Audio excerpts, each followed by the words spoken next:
Get ready, start. In view of the fact that elections to the legislatures and the local representative bodies are now a permanent feature of the life of the nation, it has become urgently necessary to put the election machinery in the districts and their subdivisions on a more satisfactory and well thought out basis. In the Commission's view, a separate nucleus election office with an adequate permanent staff on a whole time basis should be set up in every district and subdivision, and this office should be temporarily strengthened by additional hands at the time of an election. The district or subdivisional election officers may normally be part-time officers who must, however, be relieved of most, if not all, of their other duties at the time of the elections. In the course of inspections of some district election offices undertaken by the Election Commission, it was noticed that the organization at the district and subdivisional level is almost always inadequate and very often haphazard and unsatisfactory. This is not at all fair to the officers who are expected to carry on this important duty, and it is not to be wondered that the work done by the election staff in between two general elections is very often below the requisite standard and comes in for severe criticism. Much more sustained and better organized efforts would be called for in future than hitherto if even such routine work is to be done in an efficient and business like manner. A permanent and adequate nucleus election office at each administrative center is therefore essential. In regard to the preparation and maintenance of the electoral rolls of a constituency, the permanent machinery consists of the Election Commission, the Chief Electoral Officer, and the Electoral Registration Officer of the constituency. There is an electoral registration officer for each assembly constituency, and it is his responsibility to prepare and annually revise the electoral roll for the constituency as required by law. The law has made provision for the appointment of one or more assistant electoral registration officers to assist the electoral registration officer in the performance of his functions. Every assistant electoral registration officer is subject to the control of the electoral registration officer competent to perform all or any of the functions of the electoral registration officer. The electoral registration officer, who is an officer of the government, is nominated by the Election Commission. The assistant electoral registration officers are also appointed by the Election Commission.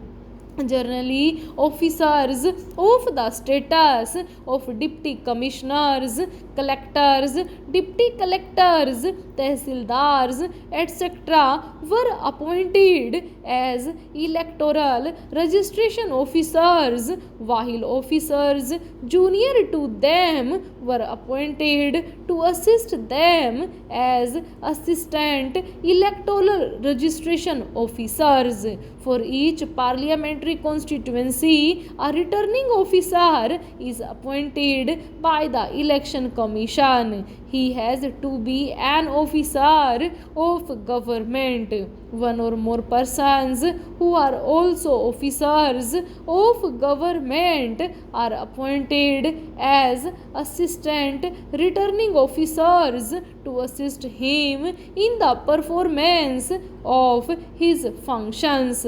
Whenever by elections or general elections are to be held, the returning officer comes into action. Subject to the approval of the commission, the returning officer selects the polling stations for his constituency. He also makes all preparatory arrangements for the holding of the poll. He appoints the personnel required for the conduct of the poll. The size of the polling personnel depends on the extent of the constituency and the number of polling stations. The returning officer's duty continues until the last candidate has lodged his account of election expenses. The assistant returning officers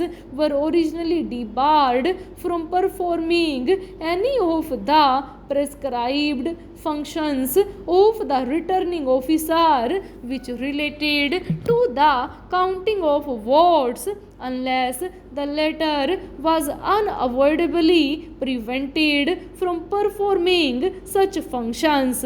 In a large constituency, it sometimes becomes necessary to count votes at different places. As the assistant returning officers were not permitted to do this, the returning officer himself had to count votes at all such places one after another.